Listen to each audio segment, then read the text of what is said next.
a very long time. And at this point, it seems the Nigerian government is either helpless or they don't want to let this thing die. And if someone wants to come and help, why not? If we are talking about national sovereignty, then let's ask ourselves, where is the national sovereignty when the terrorists were doing their work for all these years? A government is supposed to smash all this type of evil. That is what gives it credibility. But if they don't do anything, then although there are some international accomplices, because for this kind of evil to go for this long, there has to be someone responsible. Yeah, some people, someone with power, are benefiting from all someone this. who wants minerals, or resources. The resources, taking resources is one part of it. Then, but the control of people, using religion as a way to silence all opposition, or perhaps decimate populations, now brings it to another level of evil. That's nasty. That's evil. Yeah. And I think if we just look at the Sahel area of Africa right now, it's like the global hotspot. Let's take the case of what's happening in Sudan. Two generals are fighting themselves over control of gold mining and export. Now, it's I don't know what to say, but it's perplexing. And these two generals, they fought for what were saying it was liberation, or like a war, and they were together. They were together, yeah. They were together, but now they're fighting. They're fighting. So the whole of that area has huge mineral deposits. Huge. It's mind-boggling that we Africans did not, over the centuries, develop these minerals to give us technological advantage over the other parts of the world. Because the minerals were there for us, Yeah, we could have as well mined them, created technologies, and given ourselves the advantage. Perhaps we could have been. But for whatever reason, I don't know, it's one of the questions in history, that we need to ask ourselves. Do you think it's like a religion thing, or is a greed thing? My personal thinking is that Africa, from the north to the northeast, had very great civilizations. No doubt, we all know that one. Whether it's Egyptian or Nubian or Libyan, they had great civilizations. But somehow, I think since the Arab conquest to that part of Africa, all that superiority just died out.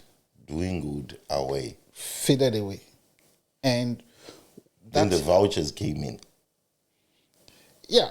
In fact, the Arabs perhaps were the first vouchers. And sometimes I know we always blame the Europeans. But the Europeans perhaps have not committed up to 1/3 the kind of evil the Arabs did in Africa. But nobody wants to talk about it because everybody is scared of the Arabs, because we feel that. What power do they have over there? The Arabs? You may not. Have you heard about the Trans-Sahara slave trade? You've heard? Yeah, definitely. Trans-Sahara slave trade happened for over 1,000 years. In fact, it ended just like some decades ago.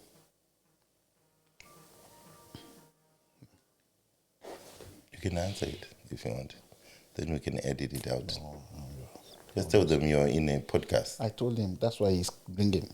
Okay. You know. So what power? Because when I ask about the power they have there, is either they have resources there to control the areas, or they have a manipulation of area thinking. Like they can control what people are thinking there, just the general mass. Yeah, I think to some So extent. what power do they have? What control? Because for them to be there, they have to have some sort of power. What I want to say is that I think the Islamic religion that came to Africa hasn't done Africa in any good. Oh, okay. No, it hasn't. It kind of like really weakened the indigenous Africans, and perhaps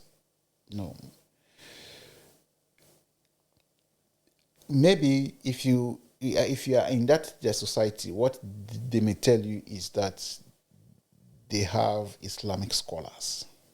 Perhaps that's what they will say. Mm-hmm. But that having to rise again, it's not been, because the Islamic religion does not give Africans the liberty to project itself out. Muhammad himself, he didn't like blacks. He just didn't like blacks. So they always see Africans as like perhaps the lowest of people. But they won't tell us that. Right? If you just read the history, it's all there. It's in their books. Yeah, it's in their books. What about some people who go like Christianity is the same? When the Moses thing happened, and they go like, oh, black people are supposed to be whatever. I think there's something written in the Old Testament. Like, I'm sure you know about it, and people talk about it. What does that say? Well, perhaps what they will cite is that Noah cursed. Which book is it? It's in Genesis. What does it say? Noah got drunk after he came out of the ark, and his youngest son saw him naked. Instead of him to like go cover his father's nakedness, he went to his brother and laughed. So the brothers took a robe, and covered him. Yeah, he woke up and perhaps he heard the news. Yeah, and he cursed he cursed his grandson.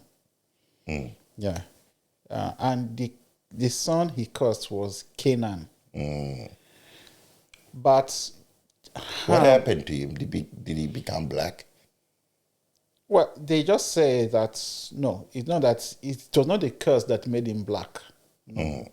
Noah had 3 sons, so they say that Ham was the father of the Africans and some people from the Middle East. Shem is the father of largely the Middle Eastern populations. Then Japheth was the father of mainly the Europeans. Now, but even though Noah placed a curse on his grandson Canaan, people assume that the curse was on his son Ham. Okay. Yeah, that's the assumption. So for that reason, they say that the black people who are descendants of Canaan, of Ham of in Ham, general, we are doomed to be slaves for eternity and serve others. So what's the black part? Is it written in there, or it's not? It's just an assumption, like just okay, an black people are the ones Ham, who slave trade and stuff like that. It's an assumption that Ham. So no color skin is mentioned in there. No color skin is mentioned there. It's an assumption that Ham was darker in complexion. Maybe they assumed that the meaning of his name would be probably African. Not just African, perhaps let me see.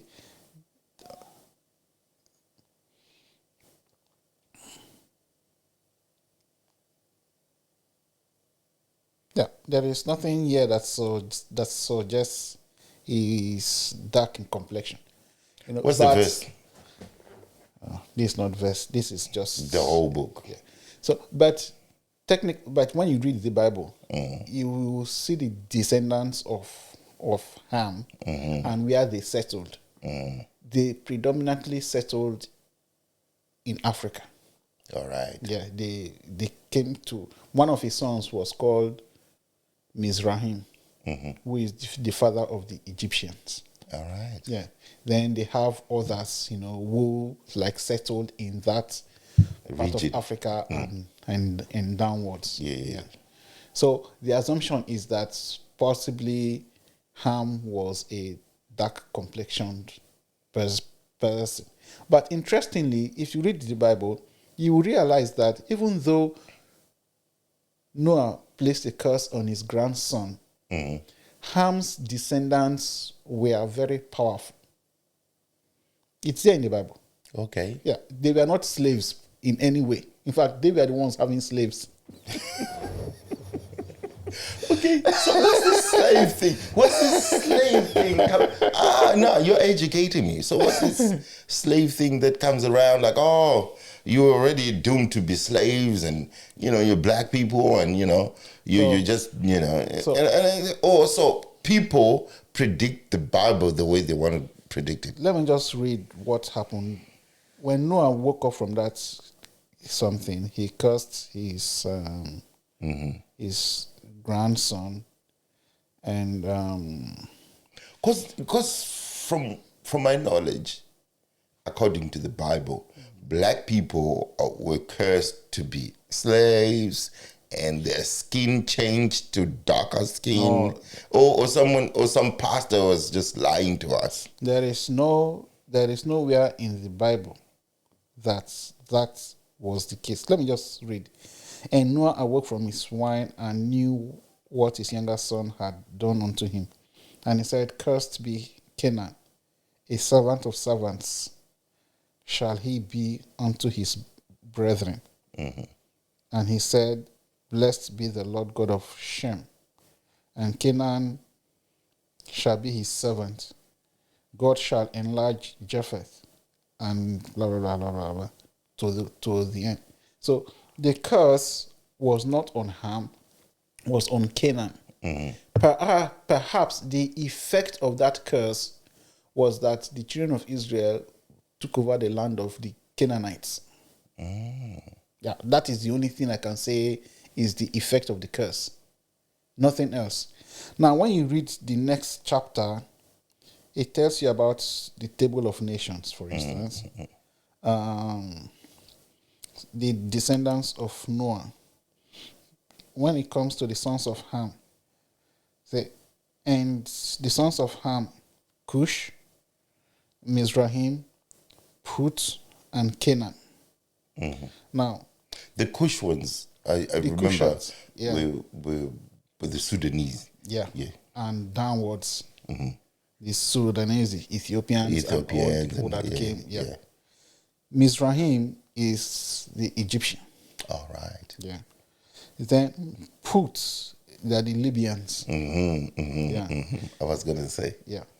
The Libyans and the people in that other side. The Libyans, Algerians, all that. Yeah, that area. Then the last is the Canaanites, who settled in where we now call Palestine. All right. Yeah. So perhaps they went on serving, doing their evil, doing their work, and settle on that land. This is my personal opinion, and some I think I have the scripture to back it up. It seems to me that God decided that region, He dedicated that piece of land for Himself. Yeah, I kind of feel that way, because when God called Abraham, like you can see in my book, Abraham was born in Iraq. But God said, I will take you to a land that you don't know.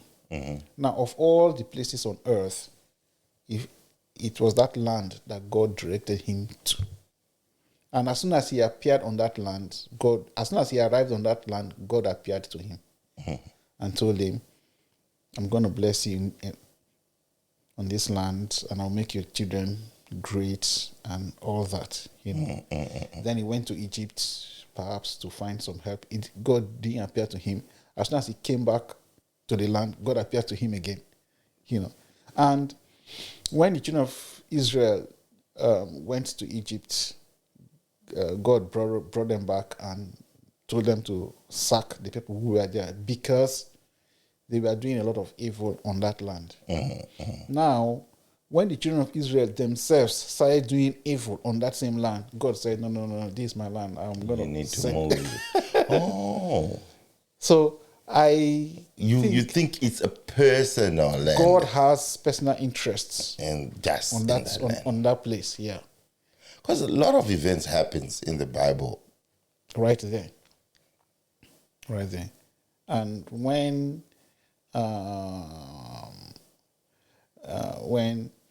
Abraham and God had that, when God and Abraham had that covenant, God told Abraham that, look, your descendants will possess this land and all the other things that will happen and so forth and so on and so forth.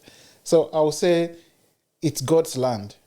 He leases it to people, And it's interesting that when Jesus died, he told them that the Jews will be taken away from that land for a while. Then they will come back. Until they have served their punishment. Then he will bring them back. And since not too long after Jesus died, the Romans came, ransacked that whole place, renamed the place Palestine, so that the memory of Israel will not be there. Now, for whatever reason, this kind of thing has never happened in world history. After like 2,000 years, the same people that you have scattered everywhere were able to regroup themselves and come back to that same land. Wow. No, there is, except we accept that there is a spiritual hand working all this. You can't just say it's just coincidence. No. What about some of the people who go like, it's genocide, killing children, bombing hospitals, innocent women, innocent men? There's a lot going on there. I think there are two victims on that land right now as I speak. The first victim, they are the Israelis. The second victim are the honest Palestinians. These are the two victims that are on that land. And Hamas, for whatever reason, want to just flush Israel out of that place. That is their intention. They just want to see that Israel does not exist on that land. But the fact is that they were not the first people on earth who have wished that. Down the centuries. What about the president or the prime minister of Israel? He's saying we need to wipe out all the Palestinians out there. Well, is that a fair statement? No. There was a peace deal done, and he's even bombing now. People are trying to resettle. We know Israel has tried to expand its land from the lands that they were given after World War II. But they're trying to expand and get into Palestine and killing and relocating some Palestinians on those lands. So we ignore that one. We'll go like it's God's plan. Well, perhaps that was not Israelites' first intention. Okay. But now they're doing it. Yeah. So we accept it. No, I won't say that we accept it, because what happened was immediately after Israel was declared to come to that land, some group of Arabs just fought them. Yeah, because they don't understand the thing. Yeah. But And just somehow, imagine in Nigeria, we'll go like, oh, there's some Zimbabweans coming there. Oh, this is the land for. so somehow Israel won that war. Then sometime in 1967, a group of Arabs came together again and fought them. You know, Just understanding. It's call an understanding. Like, they call it Well, 6 days war. So now the thing is that when you start a war, you have to be capable. you should be ready for the That consequences, is, yeah. good or bad. Yes, Yeah. that's true. So you don't now start to preach morality when you lose the war. It doesn't even make sense. What if the war is over? So if you had won the war, Yeah. you will be happy, won't you? You will say, we won this war. We have, eradicated all this group. Now the land is ours to settle. But you only feel victim when you lose the war. But you started it. Yeah, that's true. That's so, true. So when you are going for any warfare, like Jesus said, which of you will start a project without counting the cost? Or somebody going to war will not first ask whether he has enough resources to win the war. And when the war starts, he will send emissary to say, I've come for peace. You don't do that. You are supposed to ask yourself, am I capable Of giving up. of What I winning have this if I war? lose. Yeah. And what are the consequences if I lose this war? Meaning, a war is a life and death thing. Yeah, you that's don't go there to play chess. It's life. It's people's lives. Breadwinners will die there. So if you are going for such a thing, you must be ready. Now we think about land and resources, but we don't always talk about Lives. the soldiers who die there. Their lives. So you are sending young men to go fight on behalf of something that you are not sure you will win. And after you lose and the consequences of your loss, you begin to preach morality. No, you don't do that. All right. Yeah. Beautiful. We ended up into Israel and all that. Because the question was, when you said Muhammad himself doesn't like black people, what's your evidence on that? Well, if you read some of the Quran verses and the hadiths, you will see it explicit that these were his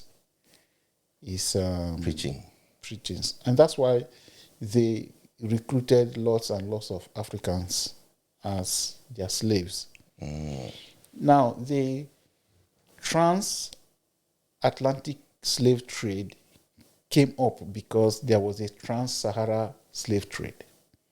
It was the Arabs that taught the Europeans that you can sell Africans as slaves.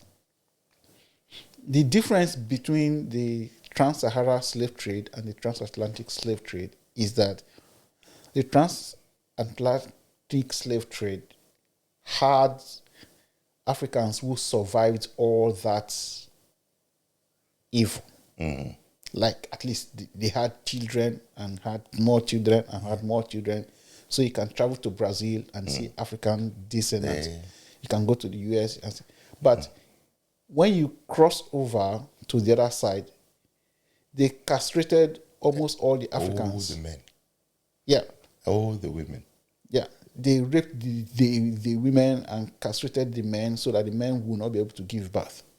So that's why you don't find, as it were, indigenous looking Africans in those areas. Yeah, but in terms of volume of people, they outnumbered what the Europeans did. All right. If not 3 or 4 is to 1. Beautiful. Thank you very much for coming back to the studio.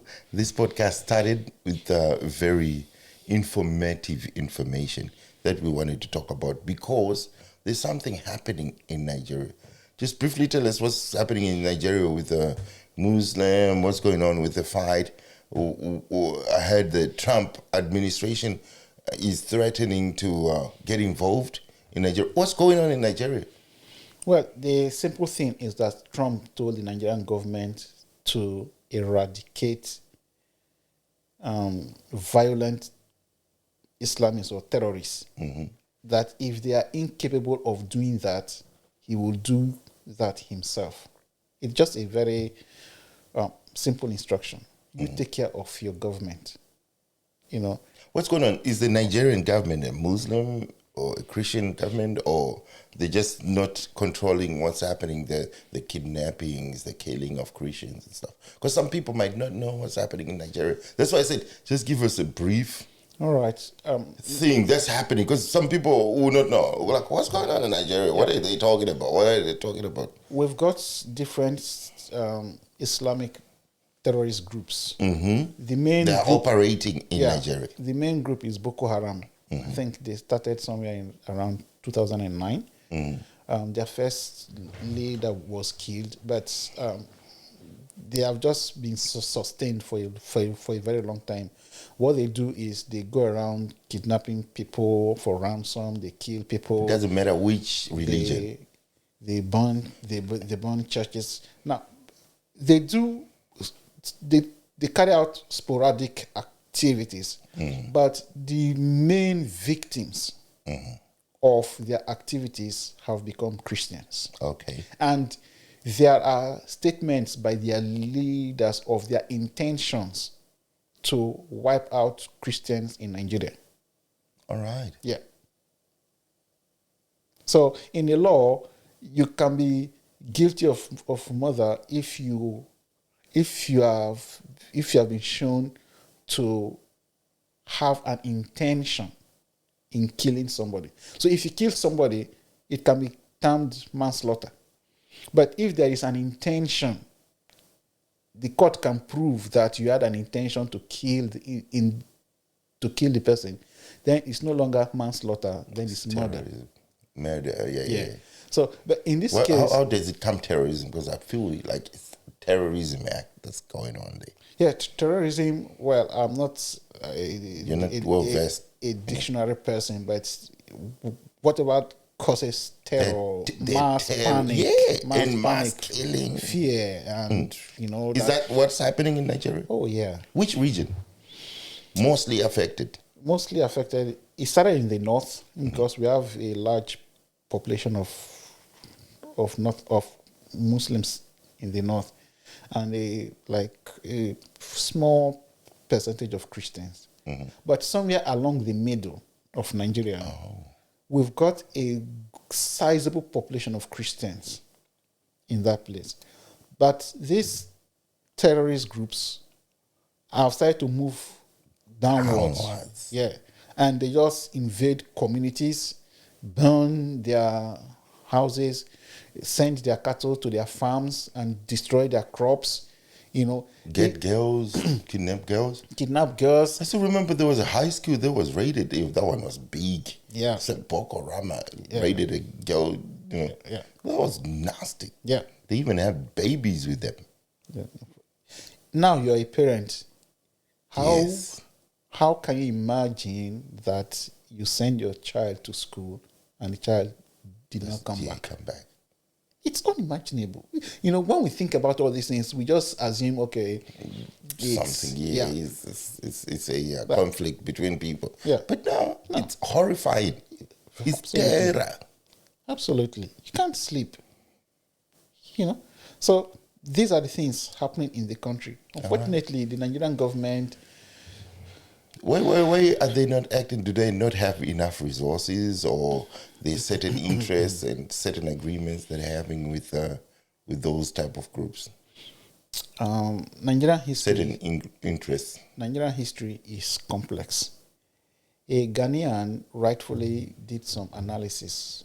He said during European colonization of Nigeria, the northern part of Nigeria was already colonized by another group. Yeah. Who were some Islamic fundamentalists. Yeah. They colonized that area. Now, when the British came and met them, somehow the British could carry out their administration almost seamlessly in the northern part of Nigeria, because all they had to do was to talk to the emirs. The moment they are able to convince the emirs, everything is done. But in the south, they had Christians and people who have to oppose resistance. Yeah. So by the time of independence, the British skewed our population analysis in a way that gave the North some upper hand. Power. Yeah. And up till now, the Northerners, theoretically, they seem to be more in number. But if you go to the northern part of Nigeria, you wonder, where are the people? You know, I've been to Abuja, which is the middle part of Nigeria. Yeah. And you find more Christians in Abuja, but we normally say Abuja is part of northern Nigeria. And when I went there, I was like, this place looks more Christian than yeah. So these are the issues. Just playing around with the numbers, playing around with the statistics, and confusing people. Yeah. And the politicians in the north are very loyal to their religion. All right. Yeah. Because of that, it's been very hard for the politicians to put a stop to what's going on. Because they are sympathetic to their religion. Yeah. They will always want to interpret it with their religious thing and have a soft spot. Now, one of the times they say these people were non-Nigerians that came from outside. Now, the politicians themselves were the ones saying this, that they were non-Nigerians that came from outside. But we had military, we had immigration, we had customs. These groups were not able to stop foreigners. So when we talk about national integrity, for instance, you know, it's now we're talking about national integrity because Trump has said something. So where was national integrity when foreigners were able to come into the country? And create militias. Yeah. You know, it's funny. It's very someone funny. Is funded and someone is funding it. There was an article I read from Harvard International Review in 2000 was it 2006 or 2016? It was titled "The Rise, Fall, and Rise Again of Boko Haram." Now, I was shocked when I read that article because it came from America. It came from Harvard University. So they know. Yeah. The key point in that article was that Barack Obama's administration, France, Britain, and Saudi Arabia were themselves like funding this group. Oh. Yeah. For what purpose? It's clearly written in for black what and white. Purpose? I want to know. And one of the American government officials said the destabilizing of Nigeria works for the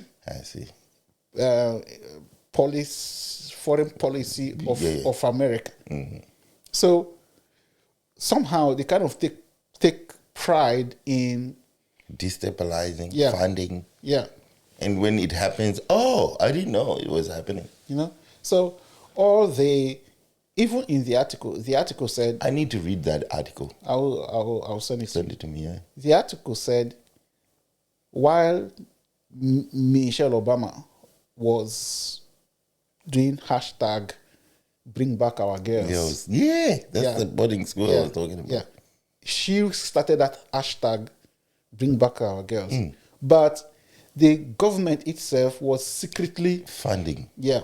On one hand, the Nigerian government of Goodluck Jonathan was paralyzed. They could not win the war because the American soldiers that they brought to come and help them fight the war started sort of like siding with. Yeah, they trained the Nigerian soldiers in a way that they will not be able to overcome the terrorists. No. So when Goodluck Jonathan got frustrated, at a point he said he didn't want to hear anything America. Now he decided to get help from South Africa.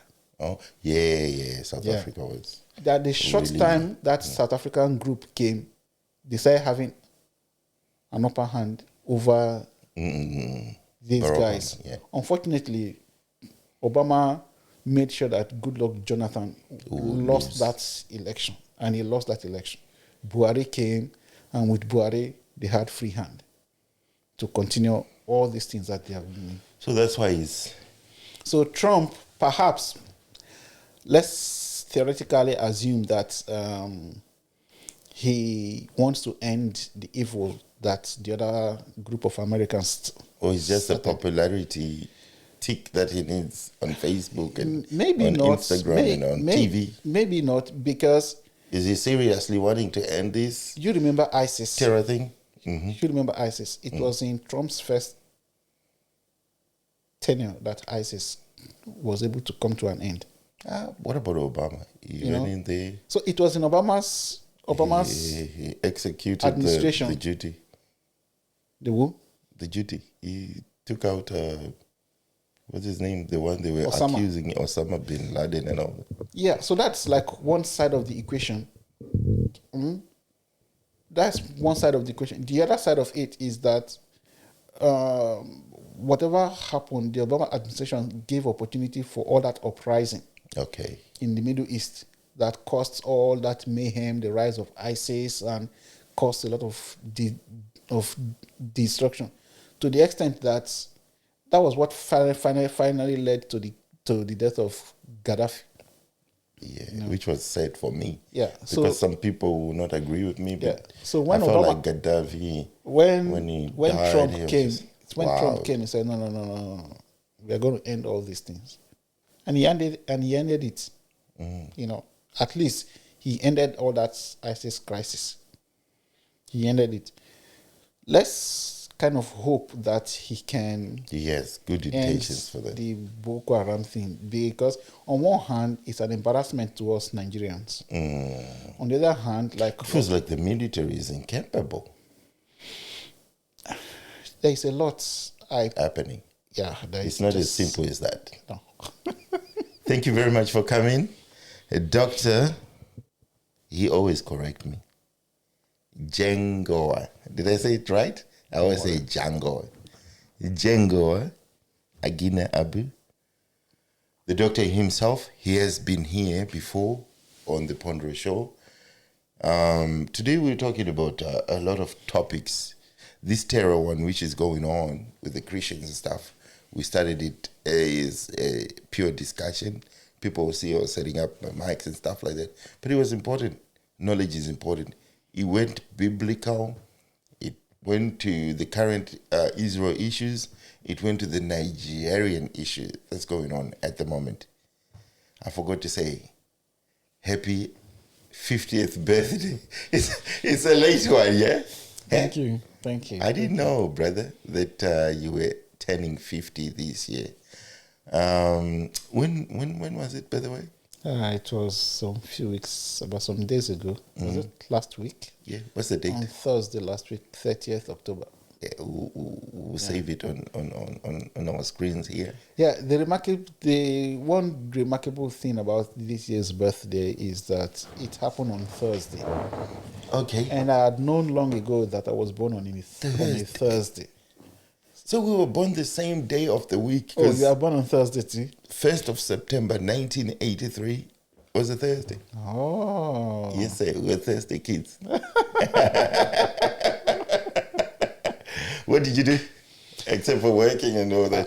Yeah, sometime later, my wife and my kids took me to a nice restaurant Beautiful. in Morabin, and I had very good lunch. Do you feel like you're 50? Is there any difference? There's no difference. My daughter asked me, how do you feel now that you're 50? I said, When I get to those years, I want to feel it. I still feel like I felt when I was a teenager. Yeah? Yeah, I don't think that. Perhaps it's when You're I want just to. more mature. Yeah, More information in your head. yeah. But within me, I just kind of feel that I'm still me.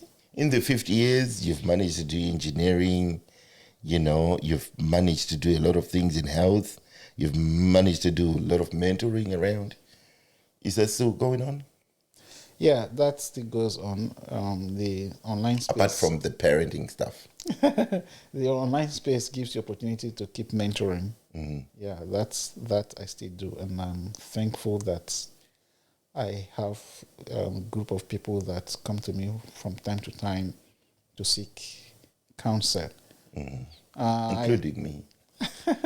That's why I said it in the intro when we started anyway. Thank you. A while ago.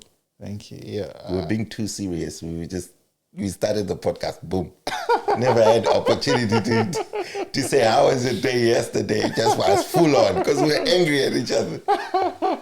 Took us a long time for you to come back, 3 years. I know. I know. We were so busy. You went to Zimbabwe. Yes. And came back after I came back home. Talking about that, brother, how was your African mission? What was it all about? Yeah, I saw you traveling around, and tell us how it started, how you organized it, and where you went. Yeah, I joined my church's International Missions Bible College to go to 4 African countries. We have this Bible college where we train pastors and Christian ministers in their work. It started here in Cranbourne, but an opportunity opened up in Africa. And it's not just in Africa. Right now, it's opening in other parts of the world. So we have trainers who go there. It's a mobile Bible college. So we have trainers who go from place to place, teaching local pastors, training ministering them, as well, and all that. So when I went there, I joined a group and took some classes to be able to train and stuff. Yeah, I did that for like 5 weeks. Yeah. Wow, you're a busy person. Yeah, it was. How was it? Which countries did you go to? We first landed in South Africa. Yeah, how was it My there? first time in South Africa. We visited we went to 4 places. Some of those names I can't remember. But we landed first from Johannesburg to Pretoria, then two or three other places. How was the energy in South Africa? South Africa is another world of its own.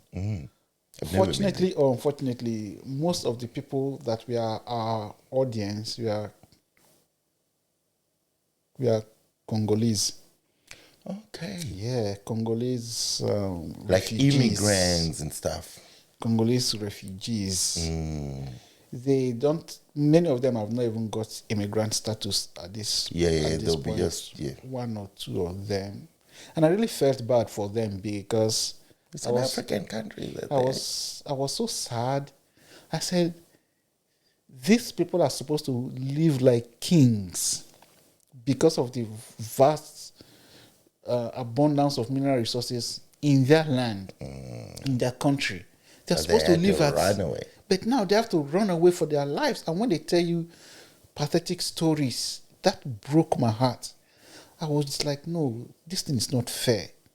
In fact, when I came out of that trip, I kind of felt very sad because I was like, how do people who are supposed to have the best of lives now live like slaves? So that's a conversation for another day. I don't want to make you feel sad. When you come to the Pandora show, it's a happy place, brother. From South Africa, we flew to Namibia, and our audience once again we are Congolese. All right. Yeah, they were in refugee camps. I said, wow, this is another world of its own. Anyway, we attended to them. A couple of locals as well. Yeah, we attended to them. Then went back to South Africa. From there, we flew to Zambia, Lusaka, Zambia. You were skipping Zimbabwe. You were just, brother. As a person from Zimbabwe, you were just flying over Zimbabwe. Just allow me. I will land. I will tell you what happened. And we did some work in Zambia. Zambia was the first place I got mosquito bites. After a long You time. are in a Sahara type, what do you call it, savannah or whatever. Not Sahara, savannah type of mosquitoes. Big ones. They look like beds. Oh, And man. they're hungry. I was like, wow, it's been a long The time I had a mosquito bite. But that's not very right. No. We Do- have mosquitoes here in Melbourne too. I forgot. Yeah. But back there, it's like when I went to Victoria Falls in Zimbabwe, right? That's like close to Zambia and stuff like that. That area, Kariba and stuff. They always say you have to have this injection. What do you call it? What? Protect yourself. Or, Yeah. Before you even go. When you are in Zimbabwe, they will tell you if you're going to Victoria Falls, you have to have. I'll have to remember what it was. Yeah, for me, I saw my doctor. My doctor gave me all that Beautiful. medication before. You even traveled. Yeah. And in Zambia, we were at a point we drove like 12 hours. In the bus. This is not bus. From the airport, the vehicle we first got broke down somewhere in the middle of the night. You're telling me something that I need to experience. That's an African experience. We had to get another smaller vehicle and we drove for hours. And look at, I was the youngest member of the team. Imagine me. Yeah. Wow. Probably you were like 48 or 49 or whatever. And you were the youngest. Yeah. And the other two older women were the ones driving.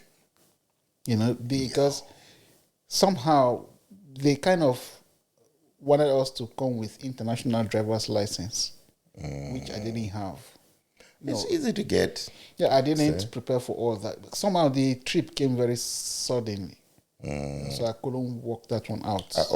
I'm Zimbabwean, yeah, but I always get an international. When I'm going back home, even if it's my home, because obviously I'm using a Victorian license, but I always prepare myself to have an international because they act funny there.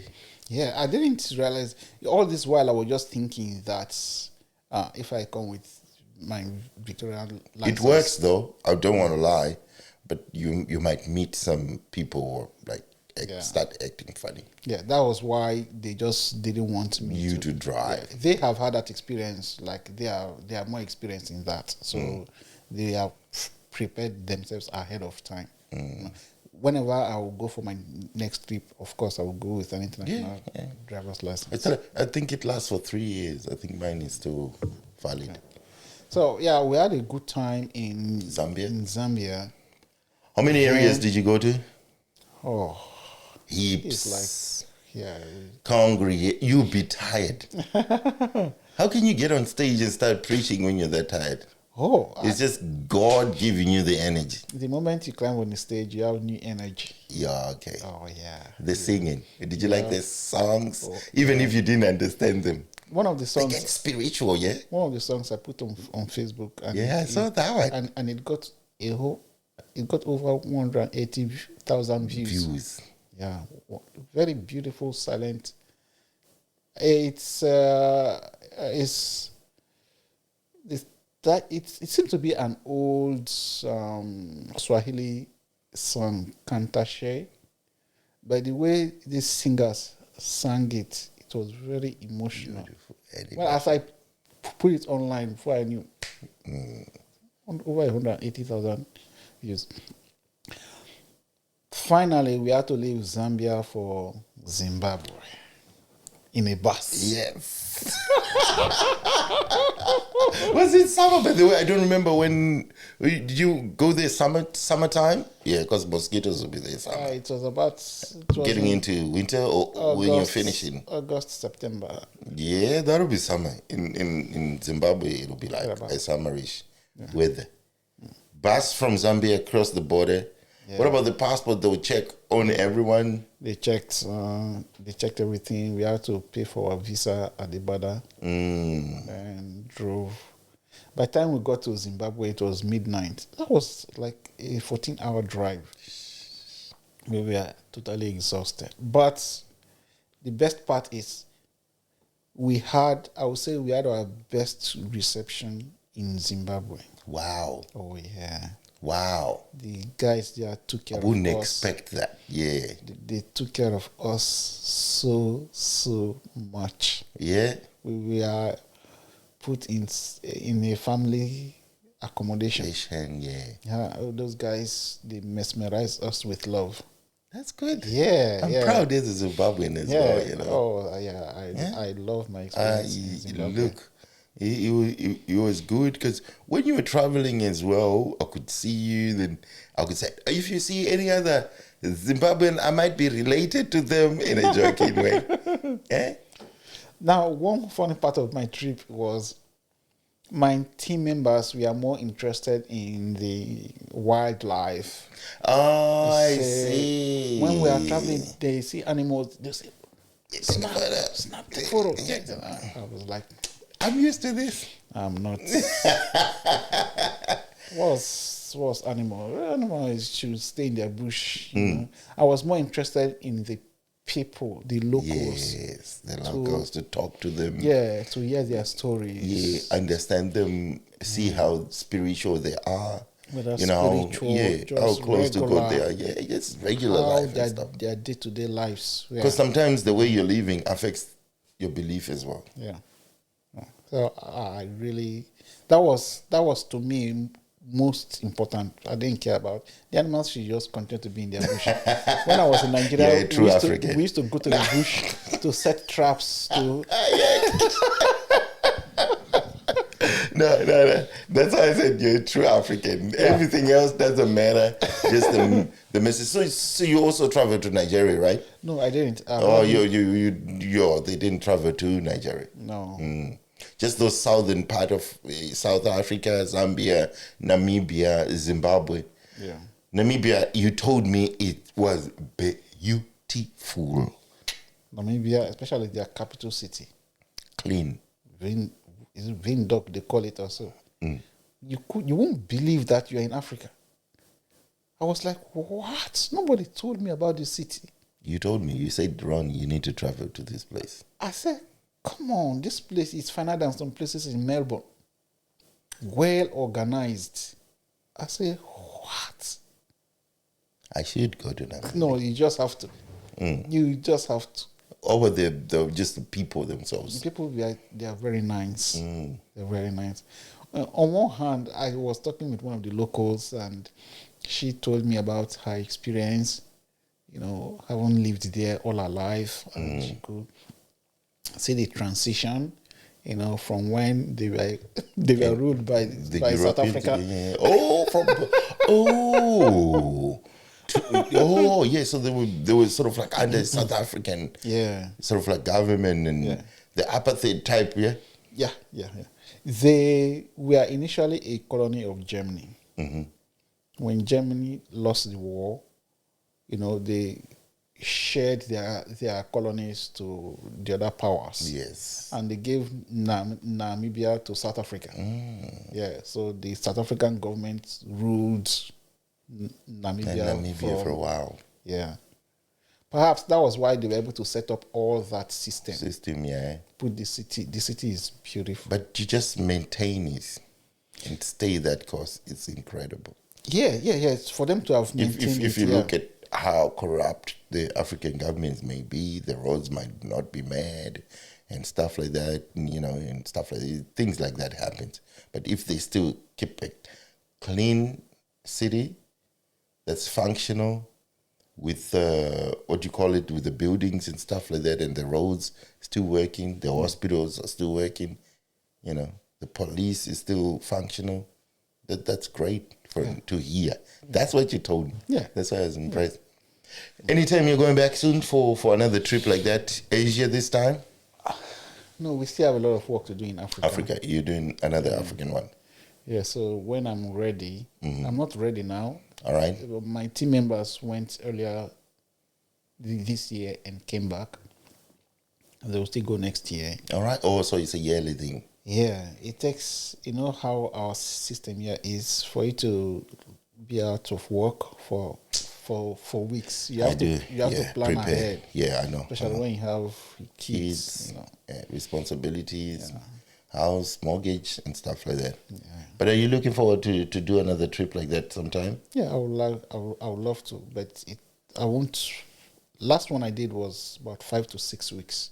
But this time around, I think I will not want to go beyond 2 weeks, except maybe I've prepared very much for it.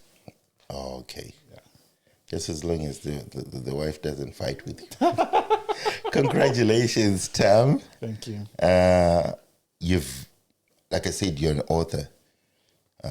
You've blessed us with the book, Reflections of Abraham, exploring Abraham's journey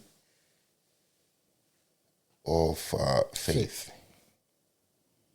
I've seen that that book is good. As we're looking at it, if people can see it, there's sort of like two different covers. Yeah, the first one is one I printed in Nigeria. Okay. And the second one, I just revised it. And did you change anything? Yes, something. My daughter read it and wasn't happy with the first one and discovered a mistake. Okay. Yeah, and came to me to tell me that there was a mistake in my first one. Information. I was like, "Who are you?" That means no. That means the upbringing you're doing is good. Your kid can read and is able to criticize. Yeah, wow. I said, men of God have read this book, and none of them never identified. You, a 13-year-old, coming to me to. She said, "Yeah, what's going on here, Dad?" So I said, "Okay." What was wrong? It's about Abraham and his father Terah. In the first release, I said that Abraham moved after his father died. Somehow, if you read the Bible, you will just think that was what happened. That's what happened, yeah. But what she did was she mathematically calculated analyzed the years, events, concerning how old Abraham was when his father died, also, and came up with the analysis that, oh man, when Abraham left, the man was still alive, and I was like, wow, okay, I never thought of it that way, but it was brilliant. So I had to acknowledge her in the revised edition. Yeah, revised. Okay. Yeah. Beautiful. I'm planning to do another edition where I will add, because I kind of don't know why I missed out a critical point in Abraham's life, which was the covenant God had with Abraham. It's not there in the book, and I don't know why. Instead of redoing the book, why can't you just have a book that we concentrate on what a covenant is and what happened with Abraham and the covenant? You know what I mean? Then we just concentrate on that and the works that happened there. No, because if you want to rewrite it, we won't know which edition is which. Don't worry. You're capable of doing it. Books evolve. It's just one new chapter. Okay. Yeah. It was not written to be like a theological book. All right. No. It can be edited. Yeah, it's duplex. Yeah, it's just what I did in the book was I take an episode in Abraham's life and I kind of relate it to ourselves as humans. If we find ourselves in conditions like Abraham, what should we do, and how should we, interrupt and also like what do you call it? Relate to the way we're living. And congratulations, a new one. A new one. It's right over there for people who don't see, but it's right over here for people who want to look at me and see it. Church Kids Career Choice, a memoir. Yeah. church kids and career choice. Yeah. This is Talk to us about this one, sir. This book came as a result of my struggles, how I became an engineer and my engineering experience and how I moved away from engineering. And the main reason is that sometimes when you're growing up, you just take a certain career path, maybe due to one reason or another. Pressure. Usually, when it's in Africa, it's pressure from the parents. Say that you're a doctor or you're an engineer. My own case was unique in the sense that my dad wanted me to be a medical doctor, but I was very spiritual, and one of those days I kind of felt that God was directing me to become a mechanical engineer. So I ended up becoming a mechanical engineering student, even though I kind of didn't like the fact that I was going to be a mechanical engineer. Yeah, it's kind of like tricky, you know. And my days in the university, I was struggling between. I thought I was obeying God, but I'm struggling in this program. You know, how do I find myself? At a point, I almost left the school. But I was It just. would have been bad. Yeah. Isn't your dad a lecturer or something like that? Yeah, it would have been nasty. Oh yeah. In fact, he was very disappointed because he kind of felt that I could do better, but he was like, this boy is better than this. It's potential, but he just doesn't want to do it. Yeah. So when I graduated and he saw my graduation grade, he was disappointed. I was disappointed in myself. Everybody was like, but somehow out of that mess, I got an engineering job. I was working, but I didn't still like feel that thing in me till I came to Australia.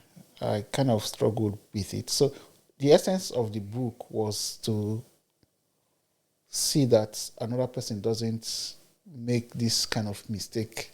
Wow. Yeah, that's the main reason I wrote the book. Feedback I've got has been tremendous. I haven't read it so far, and it's a memoir, so... It's a book you can just sit down and read in 2 hours. And are there other things that are in there that I don't know about you? Or you want me to just read it and find out and question you later? Yeah, you will find out how I got my name. Okay. You will also know some things about my family history. This particular version also has story about my coming to Australia. All right. Yeah, different episodes. What I did was that there are some things I wrote on Facebook that generated lots of attention. So I copied and pasted and edited a few things and put them in the book. All right. Yeah. And it can be helpful, both as a memoir and also spiritual, right? Oh yeah. I've received feedback from Sunday school teachers, youth leaders, parents. One of the things that shocked me most was there was this young man in my church. Well, his dad was like a mentor to me. So one day I was talking with the boy is now in the university. So I was talking with him, and he said, Bro Jengoa, that's your book. You know, I have a friend in this university. He is very churchy. At the point he wanted to leave school because he just felt overwhelmed. Yeah. Then I gave him a copy of your book to read. Then it came to him like, yeah, there's more pressure than the There are some people who are experiencing some, because sometimes if you see someone struggling, then, and also hear from their struggle and their explanation of how they dealt with it, it can actually, It helps. encouraged the young man a lot. He just, after he read the book, he was like, okay, wow, I think there's no need to leave school. I think, Beautiful. Yeah, I can I can walk through this thing. So where can we get the book? Yeah, it's there on Amazon. Yeah, Amazon. We type church kids and career choices. Yeah. Mental. Jengoa, not Jengoa. Jengoa Agina-Obu, the doctor himself. So it's just on Amazon. Yeah, for now. In fact, interestingly, I saw this book about Abraham on eBay. Yeah, I saw it. Yeah, that's how I bought the other one. Really? It's quick to come. I know I bought it on Amazon, but I wanted to buy it on eBay because it comes quick. But Amazon for me, because I've got an account and stuff. Okay. So it came. But I wanted to tell you, it's on eBay. It's also on this website, that like a funny website, which makes it a little bit cheap if you do something. Right. I'll have to tell you which one. So it's selling. So possibly, whoever is your market strategist and stuff like that, it gets distributed. Maybe, or you join something that can deliver it. It could also be that somebody, I hope not, but it's somebody it's printing it. Because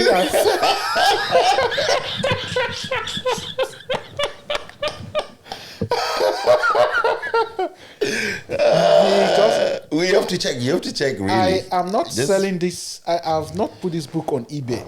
But it's there. But it's there on eBay. It's there.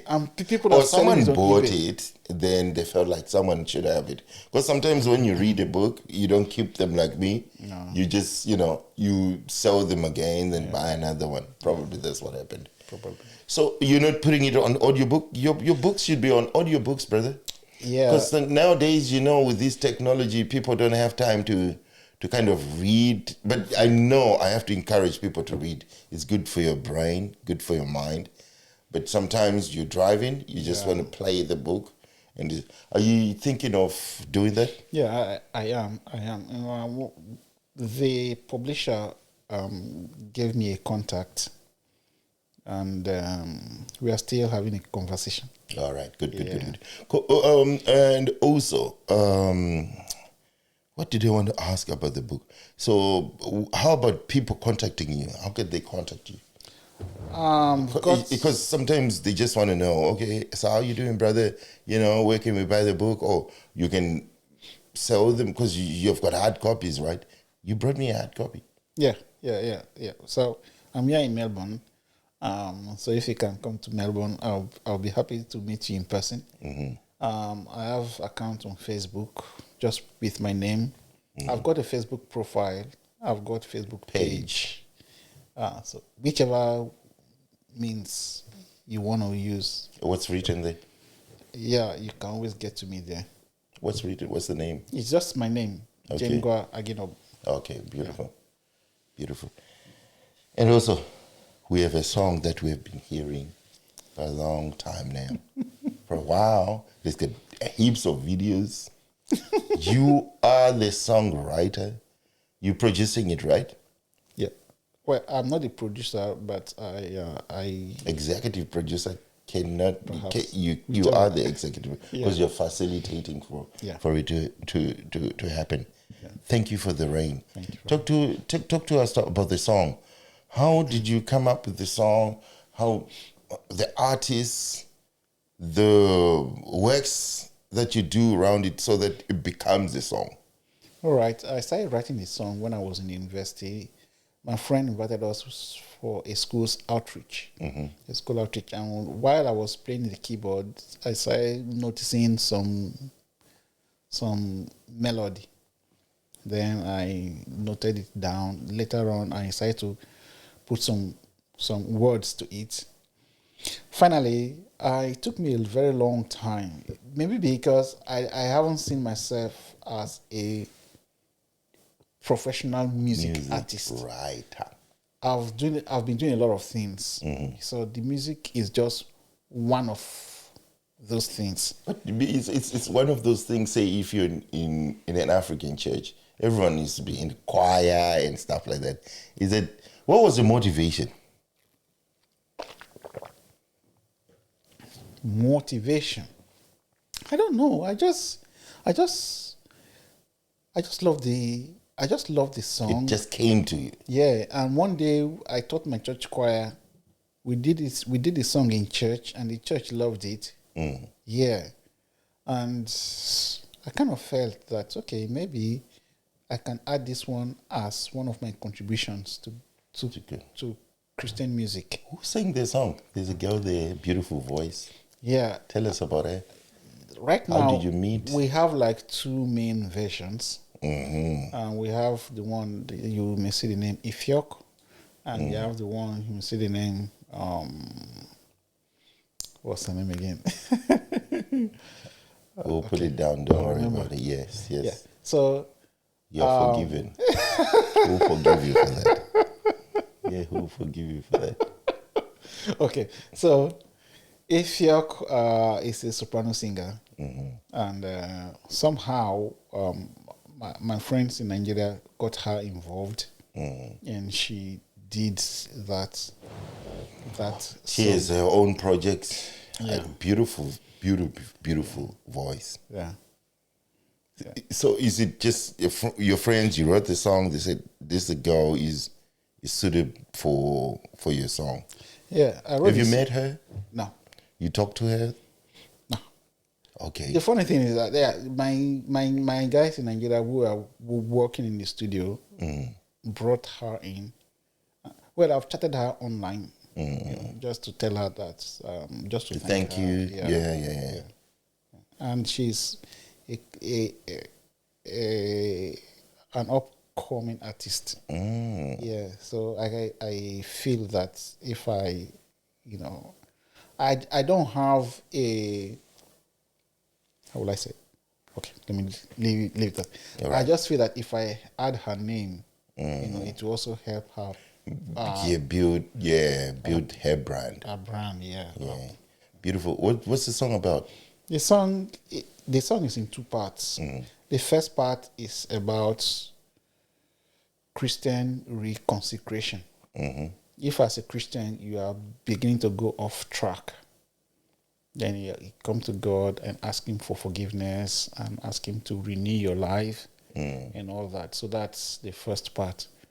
The second part takes the assumption that God has answered your prayers and He has anointed you with the Holy Spirit and He has empowered you to go out and do His work. Then you are thanking Him for the Holy Ghost rain that has come upon you, not just on you, but on the Church of God in general, all across the planet. Because I can imagine if the rain only rains on you and it doesn't rain on time. When we're on Django, and Django, I told you I'm going to say time. So it's for everywhere. Yeah. All the Holy Spirit raining upon everyone. Yeah. And despite that, Christians are the most persecuted people on earth right now. Of all the religions in the world, Christians are the most persecuted right now. Yeah, just I would have to check. Yeah. Despite all that, there is a mighty move of God in people's lives across continents. And some of the most fascinating testimonies come from very unlikely places like Iran. Yeah. Even though Iran is constitutionally an Islamic country, but people there get revelations of Jesus and they become Christians. And sometimes they send them to prisons. But despite all that oppression, their faith gets renewed and more people just come to know the Lord. Then you talk about Brazil. Then, of course, Nigeria, one of the things happening now is the NSPPD, where people, 7 a.m., they log online every day and pray like 1 hour or 1.5 hours, and you hear testimonies that are mind-boggling. I'm telling you, if you have the time, Melbourne time here is about 5 p.m. You know, if you go on YouTube, when you hear mind-boggling testimonies, like they'll be praying here, and the man of God will mention some diseases that he had never even heard about. And it's possible that the person who has that case is in Canada. Wow. Yes. Wow. It's in Canada. Yo. And they come with medical facts. This is not just no. All the medical documents, you will see them, you know, and people give their testimonies. You will be like, wow, what on earth is happening? Beautiful. I've seen you have already been doing it, like holding services, but now you post them, which is good. I can access your preaching. Have you always been preaching on stage, like on a service, sermon and stuff? Yeah, I started doing, I think my first preaching was when I was about 10 years old. I went to church one morning, and our children church coordinator just said, come. I want you to preach this morning. I was like, wow, what should I do? I opened the Bible and preached from Matthew chapter 10. I still remember. Wow. Yeah. Another time I was asked to read the Bible in the big church, and it's from John chapter 9, when Jesus healed the man that was born blind. You know, so anytime I read those two passages in the Bible, my mind goes back. Yeah. Wow. Then I became a teenager, and I started to serve the Lord, and I started to teach in children's church. You know, so that was like my first main platform.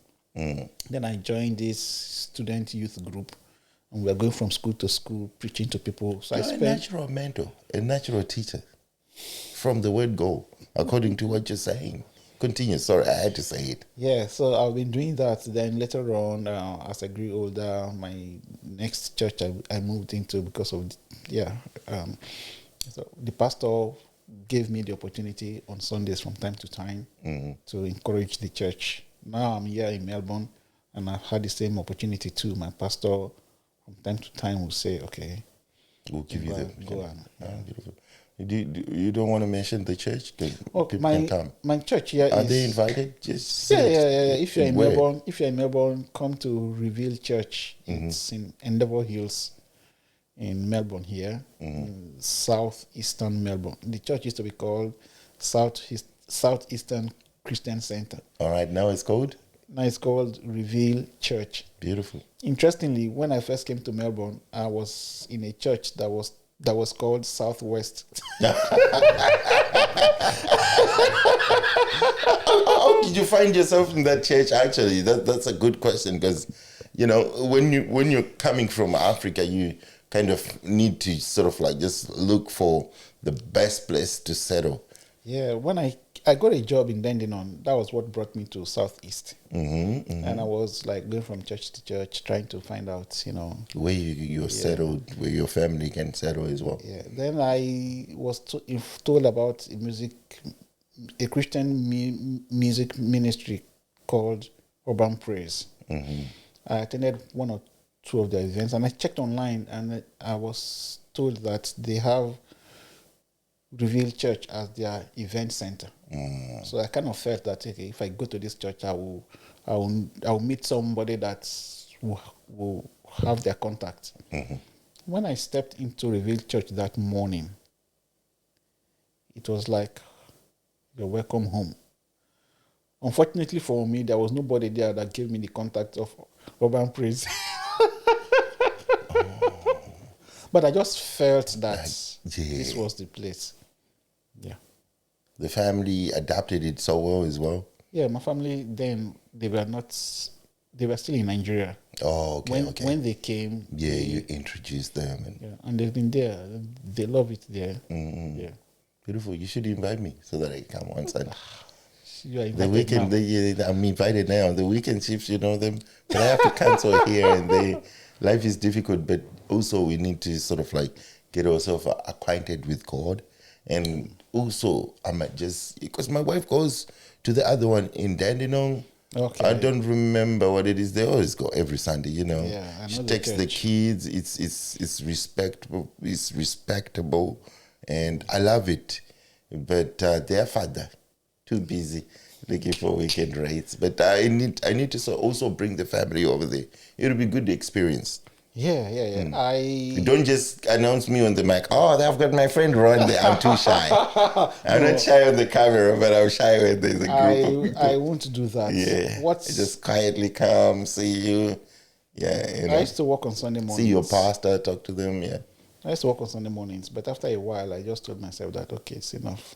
I need to show to the family that Sunday mornings are no-go areas. You know, I need to exemplify it for them to Yes, see. it's good. You know, It's good. sometimes after church, I still, if I have work, Then you can go out. Yeah. yeah. But that Sunday morning, you know, It's just dedicated want to, yeah. What other advices you want to tell us here, Tam, or Dr. Jengoa Agina-Obu? Well, what I want to say is that we live in the last days. The prophecies of Jesus about the last days, we are seeing them being fulfilled in our very eyes, explicitly. You know, when you read the Bible and you see the events in our time, you will be like, oh man, whosoever wrote this saw the future. They knew. Yeah. For instance, I don't know whether there is any book from ancient history That has a prediction of. that said a time will come where people cannot buy or sell except they have a certain restriction. And it's a global thing. There is no book that had such prediction. 22 years ago, I was talking to somebody and I asked him, then I was in Nigeria, I told him about that. He said, leave that in. Nigeria doesn't have the technology to implement that. But now, the Nigerian banks, they have been streamlined to meet up with international standards. The Nigerian government is bringing laws upon laws to make sure that people, you know, come at par with what is happening globally. Transactions are happening online. On the phone. Whether you live, you know, in the most remote community or in the most advanced city, you know, so the whole world is connected. And it's like everybody is building up. Things are building up. And one day I asked myself, maybe we may wake from sleep and hear that all these tech companies have become the new government. Just imagine that the tech companies become the new government. And whether we like it or not, they kind of operate as the government. And they know most of the things. They know not most. They have everything. They have all our information. They know. Like, he goes to work, manages the way. They know. They know everything about us. Just, is there any government, perhaps China, but almost every government, the software, the hardware they use are produced by just a certain few number of companies.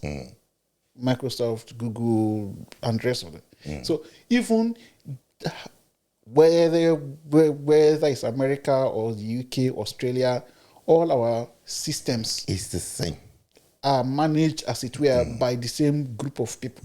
So those organizations Can be a government. are more powerful than the governments we Yeah. have.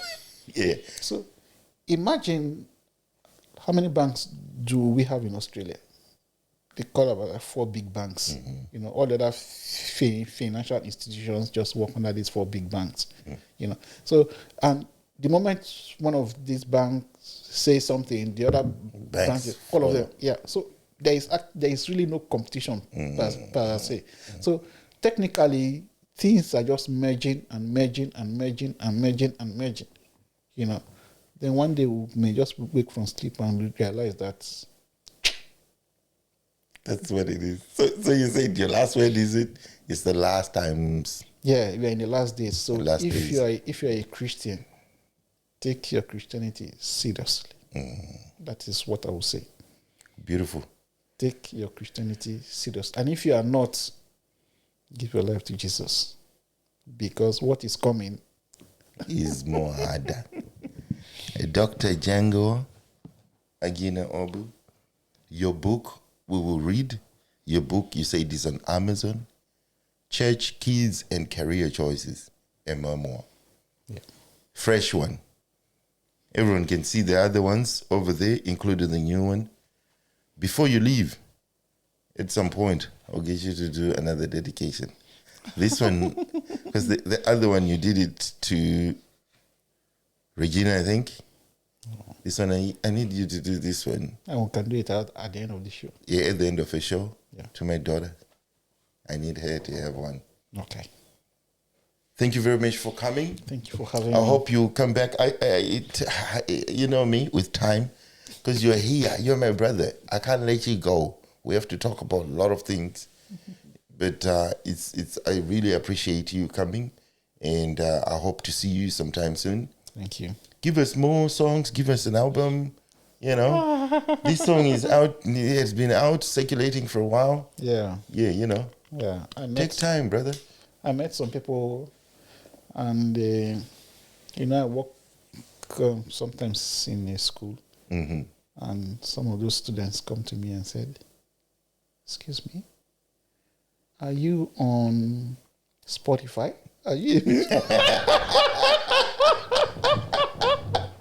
They would have researched, sir. They would have researched. These students went online, They would have researched because they wanted to know. searched for me, and Yeah, they wanted to know. That's what kids do. yeah. But congratulations. My brother, I will see you when you come back. All right. This is the Pondra Show with your boy DJ Ronald the Castle Gladiator. I want to thank my brother for taking time. We have been cooking this interview for a long time. He doesn't show up for interviews when I call him, but today he showed up. And I want to thank you. This is your home.